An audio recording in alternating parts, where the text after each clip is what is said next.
You want your company to succeed? He asked, his voice silk over steel. Yes. Then you'll have to let me win you first. The line landed between us like a black card on velvet. His chair was a dark cutout against the city, the lights of the skyline caught in the glass like a handful of coins. Private room. Penthouse.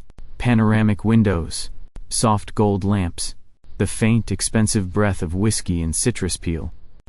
Everything designed to make a man like me say yes before I knew what I was agreeing to. I'm Ethan Hale, 30. Former corporate lawyer with a face that looked best on 5 hours of sleep, and a tie knotted in a rideshare. I'd quit after my team took my work, my name, and the win. Built a startup from the bones of a grudge, and the hope you keep hidden behind your teeth. Tonight, the pitch deck was open on the tablet in my palm, and my thumbnail had a dent from where I'd been pressing it into the glass. Brian Vale lounged like gravity didn't apply to him. Dark gray suit, fabric like a whisper. Hair cut sharp enough to part the air. Eyes the color of mercury, bright, reflective, impossible to pin. He didn't smile often. When he did, it felt proprietary. Movements precise, unhurried, the way predators move when they've already picked the direction you'll run. Slide 6, I said, clinging to the rules I'd memorized for rooms like this. Projected adoption curve. He didn't look at the tablet. He looked at me. You rehearsed this. Guilty. Don't be. He tipped his glass, the ice catching light. Rehearsal is the skeleton of success. But you didn't rehearse what to do if I asked for something you can't put on a slide. Like what? I asked, though every cell in my body already knew this was not standard due diligence. The air thinned a fraction. The nearest lamp dimmed. No flicker, just a gentle step back, as if the light didn't want to interrupt him. Proximity, he said. I huffed. That a technical term? In my line of work. He finally glanced at the tablet. You need distribution, credibility, and a backbone thick enough to hold both. Funds, yes, but more than that, wins. They attract wins. Like calls to you think I don't win? I think you do, he said softly. And I think you've been starved of it long enough to take risks you'd have talked your clients out of 2 years ago. That stung because it was true. I swallowed a mouthful of pride that tasted like old smoke. We built something real, I said. Not smoke and mirrors. I don't deal in mirrors, he said. And the light in the nearest sconce exhaled again, yielding to his voice. Mostly smoke. It should have been a joke. It didn't feel like one. I moved through my deck anyway. Metrics. TAM and SAM. Traction. Churn. The mundane beauty of a model that worked in stress tests. While I talked, his gaze skimmed nothing but me. The lines of my face. The breath I dragged when a stat mattered. The way I pressed my tongue to a chipped molar to buy a half-second before answering. It wasn't flirtation, not exactly. It was attention calibrated down to the millimeter. I finished. The city breathed against the glass. I was no closer to controlling the conversation than I'd been at the door. Brian set his glass down with a sound that was too soft to be real. You said yes to success, he said. Now say yes to me. Is there a difference? Not for you. How very subtle, I deadpanned, and some version of a smile pulled at his mouth. This is me being subtle. I can't tell if that's terrifying or efficient. Why not both? I slid the tablet onto the table between us. What exactly are you asking for, Mr. Vale? Beyond equity? He laced his fingers. I want to be your invisible partner. I want every door you knock on to open because a rumor arrives before you do. I want to be in the room without being on the cap table. I want the wins to come faster than you can count them, and... He leaned forward, just enough to invade without touching. I want you to stop looking for permission to want what you already want. The lamps along the wall softened once more. Shadows pooling at the corners like ink gathering a thought. Maybe the building's dimmer had a personality. Maybe the AC vent was gummed up. Maybe I'd stepped into a room where cause and effect took their cues from him. What's the catch? I asked. The lawyer in me had years of muscle memory. There was always a catch. There's a catch even in sentences that pretend not to have one. Access, he said. To you, he said simply. To your time, To your worst ideas before they embarrass you. To your best instincts before someone else buys them at a discount. To the truth when you'd rather give me a version that photographs better. His eyes warmed, although the temperature in the room dropped half a degree. And to your wins. Because you... What? Collect them? I tried for scorn. I got curious instead. Because I like the taste, he said, and for one strange beat, the word tasted like copper in my mouth. He didn't blink. Do we understand each other? Did we? My skin prickled under my collar. You're asking for control. I'm asking for closeness. Which is a kind of control, only if you're afraid of it. He had a way of taking words I trusted, and making them suspect. I smoothed my tie, slightly off, like the whole suit on a man who lived out of his laptop bag. I'm not afraid, I lied. Good, he said. And the city outside brightened in a spill of headlights that lashed white across the ceiling. Then let's negotiate terms. His legal team had already prepared a draft, which was insulting and efficient in equal measure. The language was pristine and predatory, the way mine used to be when I worked for people who never apologized for taking the biggest piece. Equity clean, anti-dilution sharp as a blade, a clause hid in a paragraph like a needle in linen, the invisible partner provision, a formal acknowledgement that he'd be apprised of all material decisions, including those not reducible to metrics, judgments of character, reputational risk, and non-financial alliances. If you parsed it like a lawyer, you could fit a person into that clause. You could fit me. I looked up. You wrote yourself into my head. I wrote myself into your process. He tilted his head. The head comes with it. The whiskey on the tray smelled older than my company. He didn't push it on me, which was worse than if he had. I read the rest of the draft. Every time he spoke, to clarify a line, to suggest a comma where a semicolon would do. The room shadowed, then cleared, like the light bowed and stood back up. I can't sell my soul, I said lightly. Because humor is the suit you wear when your armor doesn't fit. I'm not buying it, he said. If you'd sold it to anyone, you wouldn't have walked out of your old firm. That landed below the belt. He knew more than the public story. My chest did a tight little ache, the kind that felt like a bruise pressed by careful fingers. How do you know that? I asked. He shrugged as if secrets were weather. I only invest in people who still have a soul. It makes the winds clean. Are you religious, Mr. Vale? I'm traditional, he said, and his smile was there and gone. I believe in the old arithmetic. Want, work, cost. And what's the cost here? Let me win you first. The world tilted, just a degree, just enough. I should have taken a breath. I should have said I needed 24 hours. I should have called Mark, our PR lead and my friend, and asked him to talk me off the roof. Instead, I heard myself say, "Define winning me. Make me necessary," he said, "and let me be. Don't pretend you hired air. Don't pretend I'm a rumor. When you're alone at 2 a.m., with the decision you can taste and you want to throw up because it might remake you, call me.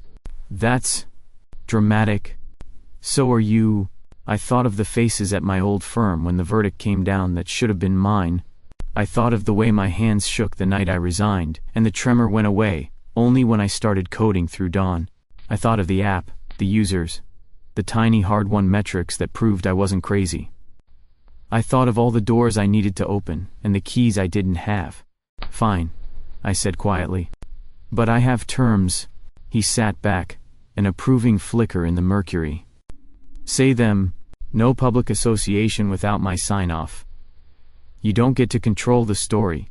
You don't pull strings with my team. If you have concerns, you bring them to me. And if you're in this to play galaxy chess with my life, you tell me before you move a piece. Agreed, he said. I waited for the but. It didn't come. Put it in, he added. I'll sign it.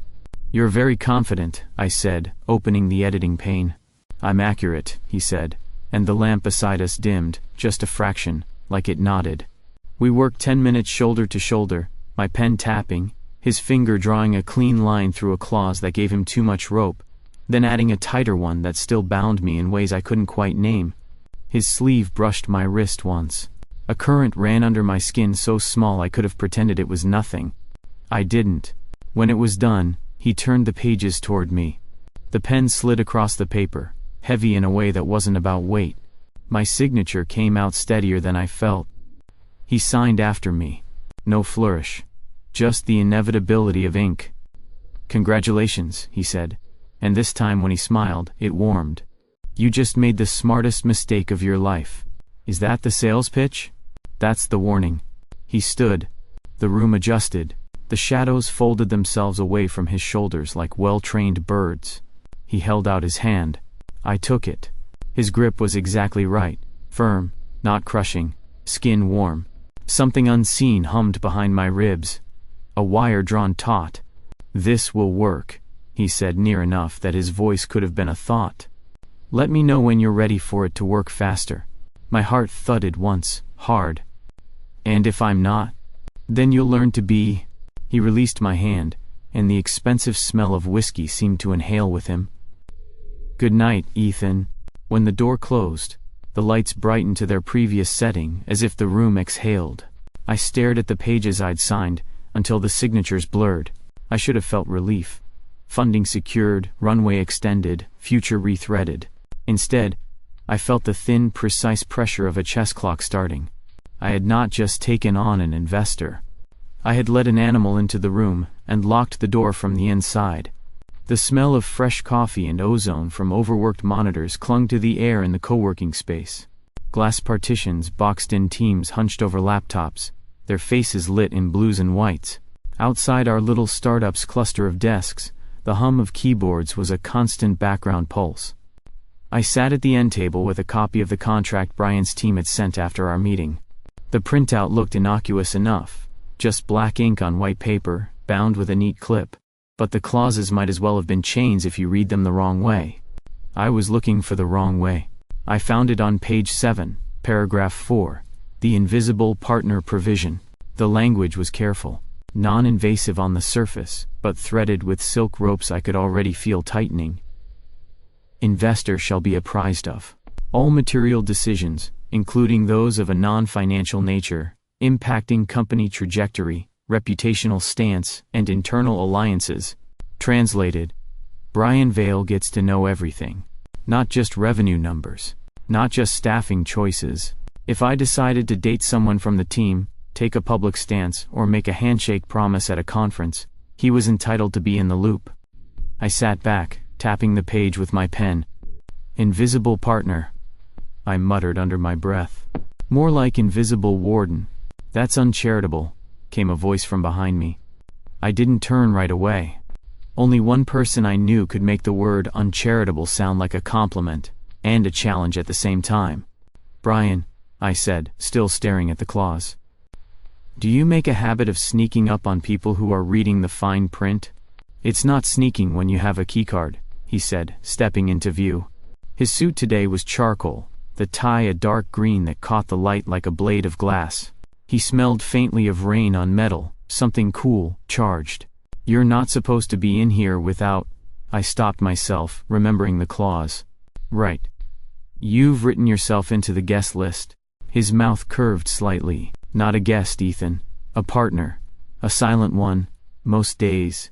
"Silent doesn't mean invisible," I said, gesturing to the paper. "This gives you access to more than the company's bank account." "It does," he agreed easily. "And it's intentional. Success isn't just the skeleton, your numbers, your models, your code. It's the muscle and skin around it, the way you shake a hand, the tone you take in an interview, the things you say or don't say at 2 in the morning when you think no one's listening. You're saying you want to be in my head. I'm saying I want to know the person making the decisions." There was a weight to his gaze that made the co-working floor fade for a moment. The hum of other people's work became a distant vibration. I tried to break it. "That sounds expensive." "It's already paid for," he said. And that was when he stepped closer. "There are people who invade personal space like they don't notice. And then there's Brian, who does it like it's a contract term. Deliberate, unavoidable." He reached for the contract in my hands, and instead of just taking it, his fingers brushed mine. The contact wasn't accidental. His skin was warm, too warm. It wasn't just touch. It was heat, sinking under mine like ink into paper. My heartbeat caught, and I hated that he would notice. "You can relax," he said softly. "I'm perfectly relaxed," I lied. "Your pulse disagrees." Before I could come up with a scathing response, the universe intervened in the form of Lydia, our front desk coordinator, who barreled into the lounge carrying 2 paper cups and a stack of invoices. "Oh, I'm so sorry," she said, tripping just enough to send a splash of coffee onto the low table between us. I jumped back. Brian stepped aside like he'd known it was coming. Lydia was all flustered apologies, blotting at the spill with a wad of napkins. "Guess that's one way to break the tension," she said with a grin that was far too knowing for my comfort. "Very efficient," Brian murmured, retrieving the contract from the table. Avoiding the spill entirely, he handed it back to me. "You'll find I approve of efficiency." Lydia shot me a glance on her way out. "Are you okay?" Eyebrow raised that I answered with a tight half-smile. Brian waited until the door closed behind her. "You'll get used to me being around," he said. "I'm not here to meddle, just to make sure you win. And if I don't?" His eyes caught the overhead light like polished metal. "Then we both lose. And I don't lose, Ethan." There was no bluster in it. Just fact, stated in the same tone you'd use to say the sun would rise. I didn't answer. Instead, I set the contract on the table, picked up my pen, and signed the page with the invisible partner clause. His gaze followed the movement, slow and intent, as if memorizing it. When I handed the pen back, his fingers closed over mine again, just long enough to make me aware of every nerve between my wrist and my collarbone. Then he let go, and the room felt cooler. "Good," he said. "Now let's get to work." And just like that, Brian Vale was in my office, in my company, and, if I wasn't careful, in my life, on terms I'd agreed to in ink. The panoramic windows of our conference room made the city look like a living graph, lights flaring and dipping in clusters, a constant reminder that somewhere out there, people were making and losing fortunes by the minute. On our side of the glass, the air buzzed with the low roar of the open space floor, keyboards hammering, phones ringing, the clink of mugs against desks. 3 weeks ago, that buzz had been anxious. Now, it was almost electric. Deals that had been sitting in limbo for months were suddenly closing. Old clients, ones I'd assumed had ghosted us, for good, were calling to revisit opportunities. New leads were introducing themselves with the kind of warmth that usually took years to earn. I'd like to believe it was all my hustle. The truth was, the timeline was too clean. The week Brian joined us, the tide turned. Not that he was visible in the way a traditional investor would be. He didn't camp in the office, or hover over my team's shoulders. But somehow, when I walked into a negotiation, the other side was already leaning my way. When I pitched a service package, they agreed before I hit the price slide. It was like Brian had arranged the chessboard before I even stepped into the room. I was changing too. In the past, I'd been a polite negotiator, always willing to give an extra concession to keep the relationship smooth. Now, my patience for that had thinned. I spoke faster, more sharply, and didn't fill the silences just to make them comfortable. When someone tried to push back on our terms, I found myself pushing harder. It wasn't just confidence. It was something sharper, like a blade honed in the dark. My voice held steady even when I was bluffing. My mind moved faster, anticipating objections before they landed. And when I looked someone in the eye across a table, I didn't look away first. Brian would have been pleased.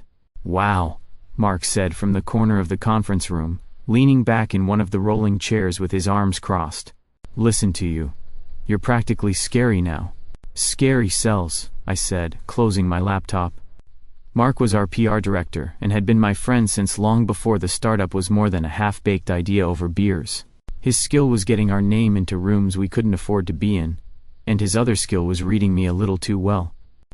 "You've been different lately," he said, watching me over the rim of his coffee cup. "And don't tell me it's the new cold brew machine." "Different how?" He gestured vaguely. "More intense, focused. Like you're running on jet fuel, or, I don't know, on the approval of a certain shadowy figure who keeps signing your checks." I raised an eyebrow. "Brian's not shadowy." Mark snorted. "Please. The man's practically your boss, and he's never in the office. He's like Batman, but instead of fighting crime, he's fighting your quarterly revenue. He's not my boss. Mark spun his chair lazily. You've been looking at him more than you look at your own screen, and trust me, I've seen you in crunch week. You look at your screen like it's a religion. That's because he's an investor, I said flatly. That's because you like winning. And now you've got someone who's making sure you don't remember how to lose, Mark said, smirking. You two have that weird business marriage energy. I didn't dignify that with a response, mostly because a small part of me wondered if he was right. It wasn't just in the boardroom where I noticed the difference. During big calls, the room itself felt denser. The air would thicken in a way that wasn't stifling, but it pressed against my skin, my ears, like a low-frequency hum. The fluorescent lights seemed to dull slightly, not enough for anyone else to mention, but enough for the edges of the world to sharpen, faces more defined, voices clearer. When I spoke in those moments, people listened, even the ones who had been checking their phones 5 minutes earlier. My senses, sight, hearing, even the weight of the pen in my hand, felt tuned to some finer pitch. I'd catch myself glancing at the doorway, half expecting Brian to be there, even when I knew he was miles away. And sometimes when I did find him in the room, leaning casually in the back with his arms crossed, the feeling amplified. Case in point, today's pitch. We were mid-presentation to a potential partner, a contract big enough to keep us comfortable for a year. Halfway through I felt it, that subtle density in the air, the shift in lighting. My voice steadied on its own, my hand gestures tightened. When I laid out our terms, there was no room for haggling in my tone. The lead negotiator across the table blinked, hesitated, and then nodded. We can do that, she said, surprising even her own team. I knew exactly when Brian had arrived, because I could feel it before I saw him. He was standing in the corner, out of the way, hands in his pockets, wearing the faintest of smiles. The deal closed in 20 minutes flat. After the partners left, I packed up my laptop, adrenaline still thrumming through my veins. Brian didn't move from his corner until the last person was out of the room. You're adapting, he said simply. To what? I asked. He tilted his head. To winning? There was a beat of silence between us, and then Mark barged in, phone in hand. Congrats on that deal. Oh good. The invisible boss is here. Did you two high-five yet? Or do you do something weirder, like stare into each other's eyes until someone blinks? I groaned. Mark. What? He grinned, utterly unfazed. Just saying, if he's going to haunt the place, he might as well do some team-building exercises. Maybe a trust fall? Brian's smile didn't change, but I could feel the temperature shift again, just a fraction. I don't let people fall, he said. Mark blinked, thrown for a moment, then shrugged and left. I gathered my things, telling myself the heat still lingering in my chest was from the closed deal. But deep down, I knew better. It was the way Brian had looked at me just then, like he'd known I'd win before I even opened my mouth. The elevator doors slid open to reveal the rooftop. The evening air met me first, cool, threaded with the faint salt of the river, and the smell of something expensive grilling somewhere out of sight. Strings of soft light crisscrossed above the tables, their glow mingling with the flicker of candles in glass holders. Brian was already there, of course. Standing by the edge, one hand resting lightly on the railing, the city stretching out behind him like a chessboard he owned. The dark navy of his suit blended into the night sky, but the white of his shirt caught the candlelight, drawing the eye exactly where he wanted it. Ethan, he said, turning toward me with that too composed smile. I thought we'd talk strategy somewhere that didn't smell like printer toner. I stepped forward, the hum of conversation from other tables just enough to give the illusion of privacy.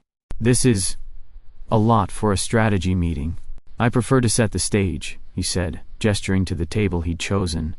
It was tucked into a corner, shielded on two sides by tall glass panels that softened the wind, but left the view wide open. 2 place settings, a bottle of wine breathing between them. I sat, because walking away would have felt like conceding something I wasn't ready to name. He took the seat opposite me, and the waiter materialized with menus. I barely glanced at mine before setting it down. So, Strategy. Patience, Brian murmured, scanning his menu like the words might rearrange themselves for him. We'll get there. The first half hour was unnerving. On the surface we were talking shop, upcoming investor meetings, market positioning, the finer points of negotiating licensing deals. But under it, there was a rhythm I couldn't ignore. His eyes didn't leave mine for long, except to flick down briefly when I gestured with my hands. Every so often his fingers brushed the stem of his wineglass in a slow, deliberate arc, and my brain betrayed me by noticing. Twice when he leaned forward to emphasize a point, his knee brushed mine under the table, not enough to call attention to, but enough to register like a drop of ink in water. It was slow, measured. A hunt where the prey knew exactly what the predator was doing, but couldn't quite convince itself to run. I tried to counter with professionalism, facts, figures, projections. But the longer the evening stretched, the harder it was to keep my focus tethered to the numbers. At one point, the waiter brought our entrees and lit a fresh candle between us. The flame threw shadows over Brian's face, sharpening the line of his jaw, making his eyes look like they held more silver than gray. "You've changed," he said, cutting into his steak. "In what way?" "In the way you walk into a room now," he said. "You're not asking for a seat at the table anymore. You take the chair at the head without checking if it's empty." I stabbed a piece of salmon with my fork, buying myself a second. "Maybe I'm just learning from my investor." He smiled faintly. "Or maybe you're learning from yourself, and I'm just giving you the room to do it." There was a silence after that. Not awkward, but weighted. I sipped my wine, and when I set the glass down, his hand brushed mine. Not an accident. The heat of it stayed.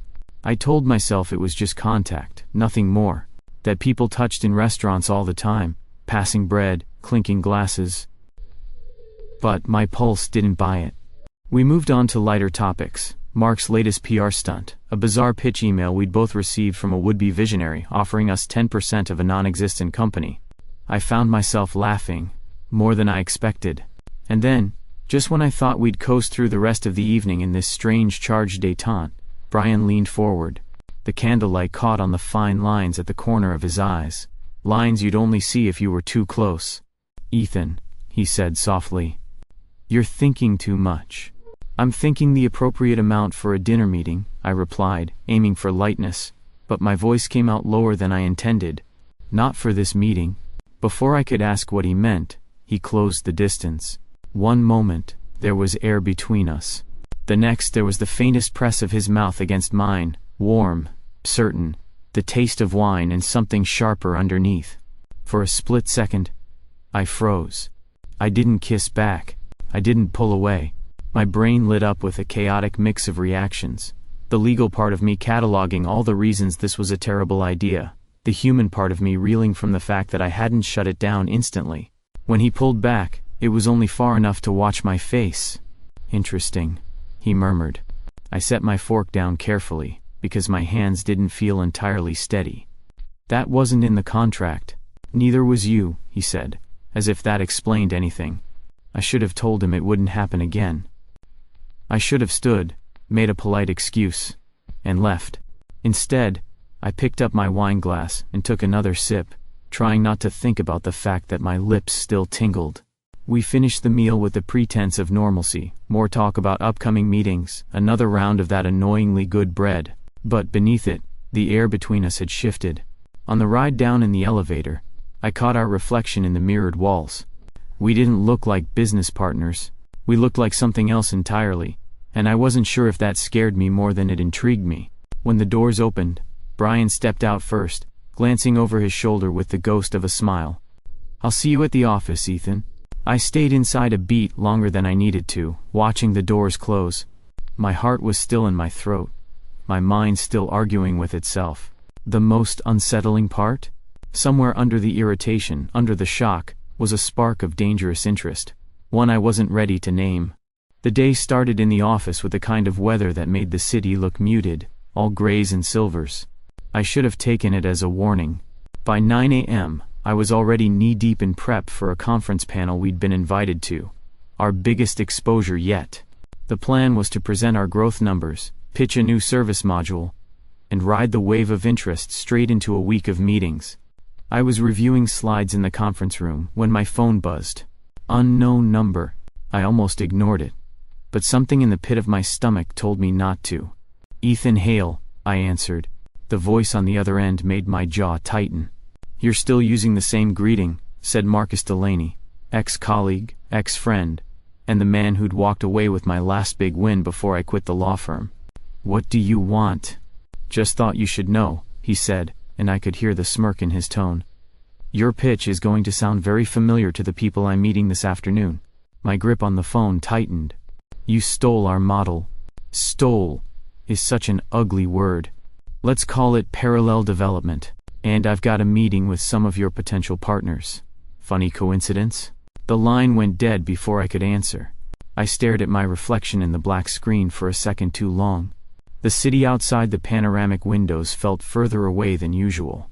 By the time I got to the conference venue, I'd shoved the call into a mental box marked "Deal with Later." The hotel lobby was a sea of lanyards and branded tote bags. The air smelled like espresso and ambition. Mark was already there, laptop open, triple-checking the presentation, or so I thought. All set? I asked, sliding into the chair next to him. Absolutely, he said without looking up. We made our way into the panel room, a glass-walled space overlooking the atrium. Rows of chairs were filling fast, the low hum of conversation punctuated by the occasional clink of coffee cups. Brian wasn't in sight, but I could feel that subtle density in the air that often meant he was somewhere nearby.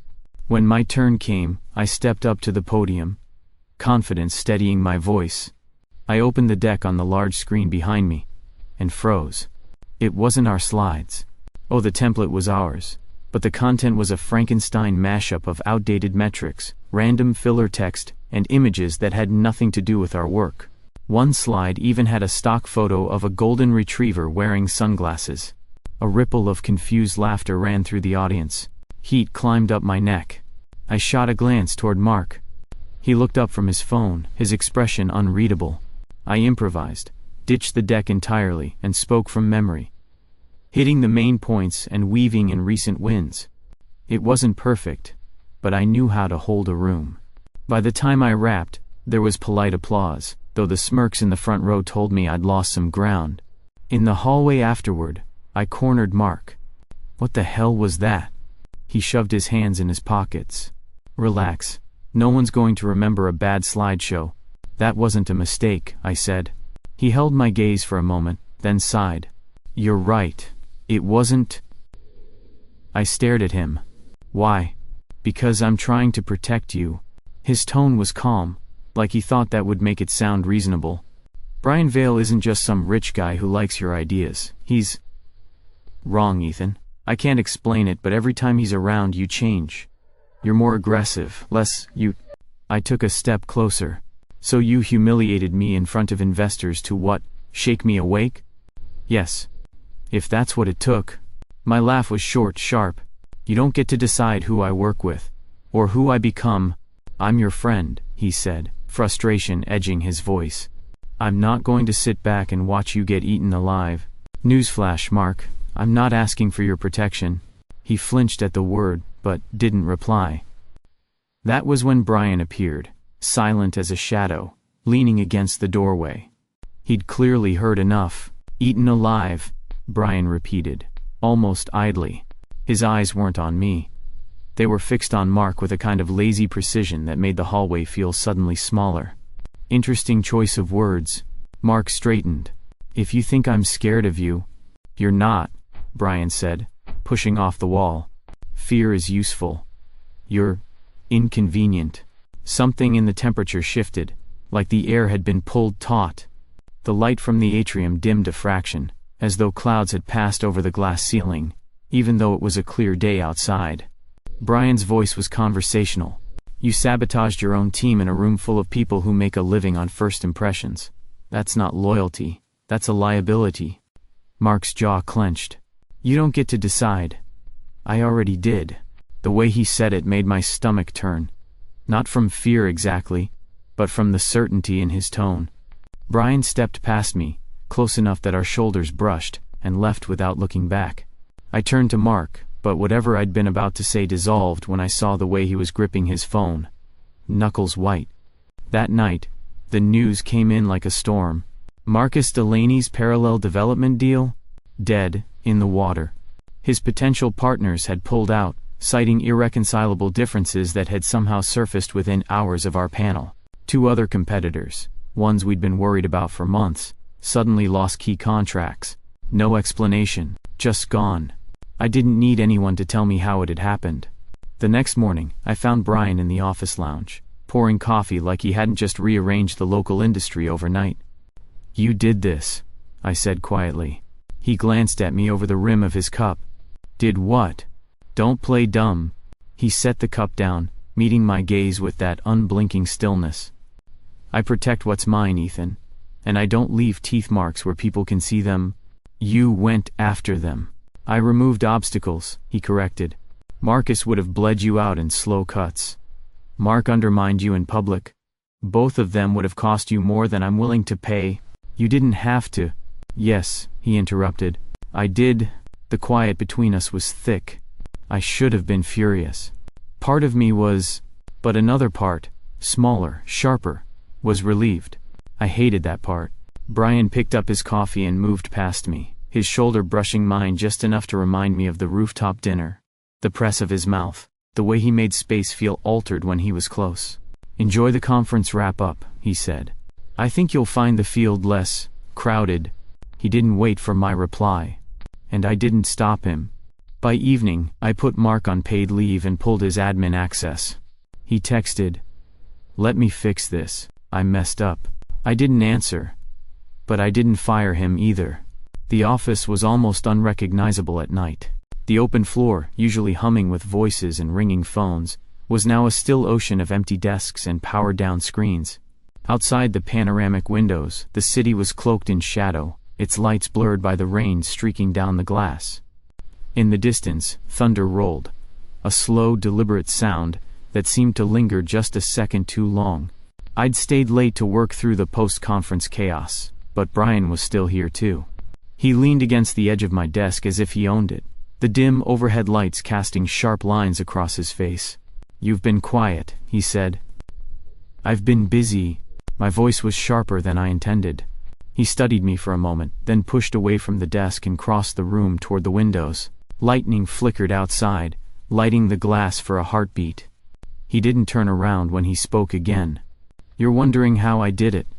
"Did what?" "You know what?" His voice was calm, but it carried a weight that made the fine hairs on my arms rise. "Marcus losing his deal.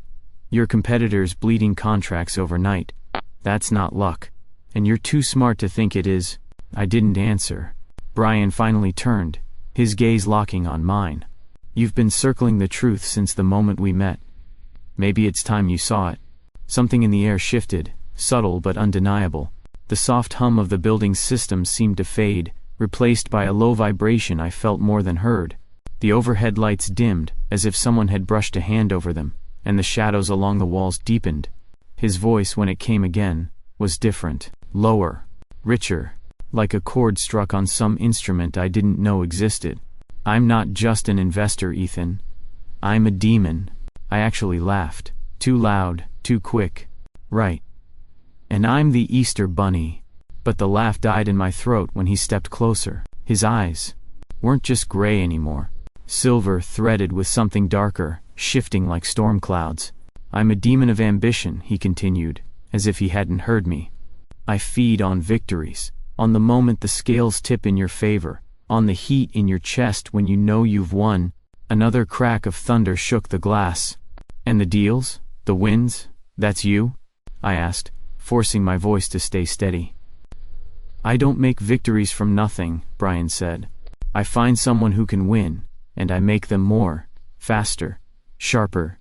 I turn the ember into a blaze. In return, I take my share." I swallowed. "Your share being?" "The rush, the pride, the satisfaction you think belongs entirely to you." His mouth curved slightly. "But I can only take what's there. Which is why I choose carefully." I realized my hands were clenched at my sides. "And you chose me because—" Lightning flashed again, reflecting off his eyes. Because you're delicious, Ethan. Ambitious but damaged. Driven, but with cracks deep enough for me to pour myself into. You want to win so badly it keeps you awake at night, but you've been starved of it long enough that when it comes, you savor it like water in a desert. The word delicious sat heavy in the air between us. You make it sound like I'm a meal, I said quietly. You are, he said, not unkindly, but you're also the partner who makes the meal worth the hunt. A shiver ran down my spine. The logical part of me wanted to reject all of it, walk out, call him insane, call myself insane for standing here listening, but another part, deep down, felt something else. Relief. Relief that there was finally an explanation for the way the air seemed to thicken when he walked into a room. For the heightened senses, the sharpened instincts, the winds that fell into place as if the universe itself had been tipped in my favor. I took a step back, just to put air between us, but the room didn't feel any bigger. You could have told me sooner, I said. Would you have believed me? I thought about it. No. Exactly. He stopped just short of me, his presence filling the space like heat from a fire. But you believe me now. I held his gaze. I'm not sure what I believe. Your heartbeat says otherwise. It was infuriating that he was right. My pulse was a steady drumbeat against my ribs, not from fear but from the raw, unsettling clarity of having the truth laid bare. The thunder rolled again, closer this time, and for a second the lights dimmed almost to nothing before flaring back to life. Brian stepped past me toward the door, pausing with his hand on the frame. Think about what I've told you, he said without turning. You don't have to be afraid. My deals aren't about chains, they're about results. And you were born for results. The door closed behind him with a quiet click, leaving me in the dim light and the soft patter of rain against the glass. I leaned back against the desk, exhaling slowly. My mind was a storm of disbelief, irritation, and something dangerously close to acceptance. Because the worst part wasn't that Brian was a demon. The worst part was realizing I didn't want him to leave. The next week was an exercise in pretending nothing had changed, except everything had. Every meeting, every investor call, every late-night Slack message was now tinged with the knowledge of what Brian really was. I told myself I could handle it, that if I just stayed focused on the work, the truth wouldn't matter. But the truth was in everything. In the way his presence sharpened my focus like a whetstone. In the way my ideas landed cleaner, faster, more convincingly when he was in the room. And in the way the rush, the pulse of a win, now came with the faintest echo of him. We were prepping for a pitch to an international client, big enough to double our valuation if it went through, when Brian decided to push. You're hesitating, he said, leaning over my chair to scan the mock-up on my laptop. I'm editing, I replied, clicking through slides. No, he said. You're watering it down, second-guessing. That's not you. I turned to glare at him. You don't get to tell me who I am. His smile was slow. I know exactly who you are. And I know when you're about to pull your own teeth. I shut the laptop. You think this is some game where you get to train me? I think, Brian said, his voice lower now, that you've never let yourself off the leash long enough to see what you can actually do. And I'm offering you that chance. I stood, the tension snapping between us like static. Maybe I like having a leash. You don't, he said simply. You've just gotten good at holding it yourself, so no one else can. For a long moment, neither of us moved. The hum of the office around us was distant, like it existed in another layer of reality. Finally, I sat back down and opened the laptop again. We're not doing it your way just because you want to feel the high, I said. Brian's mouth curved into something that wasn't quite a smile. Ethan, I already feel it. Every time you win, I win. Every time you burn, I burn hotter. This isn't about me pushing you. It's about me seeing what happens when you stop holding back. I didn't answer. But the next morning, when we walked into the pitch, I realized I'd kept every one of his riskier edits. And we won. Winning should have felt clean. Instead, it felt like standing on a cliff edge in high wind. Exhilarating, but one wrong step from disaster. The international client was in. The press coverage was glowing. The office was electric. And yet, in the middle of it all, Mark came back. He walked into the open floor one afternoon like nothing had happened, a visitor's badge clipped to his jacket. "Just picking up some old files," he told the receptionist, but I could feel his eyes scanning for me. "I found him by the coffee machine." "You shouldn't be here," I said. "I had to see it for myself," he replied. "The way you look now. It's different. Because we're winning?" "Because you're not you," Mark said. His voice was quiet, but there was steel under it. "He's in your head, Ethan. And when he's done with you, there won't be anything left." I wanted to tell him he was wrong, that I was still in control. But the truth was, I didn't know anymore. That night, I stayed late again. The office was empty, except for the rain and the low hum of the HVAC. I was on my way out when I caught movement in the glass wall of the conference room. It was Brian, watching me from inside, but when I turned, the room was empty. I froze, staring at my own reflection. For a split second, I swore I saw his eyes in mine, silver threaded with shadow. The next day, the glass in my office door had a thin crack running through it, like it had been hit from the inside. Brian didn't mention it. Neither did I. The signing took less than 5 minutes. The champagne that followed lasted hours. It was done. The contract that put us in the top league. The deal that would turn our little startup into the name everyone in the industry had to know. The office buzzed with celebration, laughter spilling out of the glass-walled conference room into the open floor. I stood by the window with a paper cup of champagne, watching the city stretch out below. The skyline was sharp and electric, alive in a way that mirrored the pulse under my skin. Brian joined me without a sound. He didn't need to. His presence filled the space like heat from a fire. "You did it," he said. "We did it," I corrected. He tilted his head. "You still think of us as we?" I glanced at him. "Don't you?" For a long moment, his expression was unreadable. Then something shifted, subtle but real. "I stayed," he said quietly, "not because the deals were good, or the wins were satisfying. I stayed because of you." It landed in my chest, like a second heartbeat. "That sounds dangerously close to a confession," I said. "Maybe it is." He smiled, but there was nothing mocking in it this time. "You feed me in ways you don't even realize, Ethan. And it's not just ambition anymore." I tried to mask the rush of heat in my face with a smirk. "Great. So I'm basically your caffeine supply now?" "Caffeine," he said, stepping closer, and irritation. "Two of my favorite vices." I laughed, the tension breaking just enough for me to breathe again. "Then, I guess I'll keep the coffee strong. And I'll keep the fire burning," he replied. For a moment we just stood there, the noise of the party behind us, the city in front of us, and something unspoken settling between us. Not a contract, not a debt, something stranger, something ours. He looked at me, silver eyes catching the light. "This isn't the end, you know." I smiled back. "I didn't think it was." Outside, the city kept moving.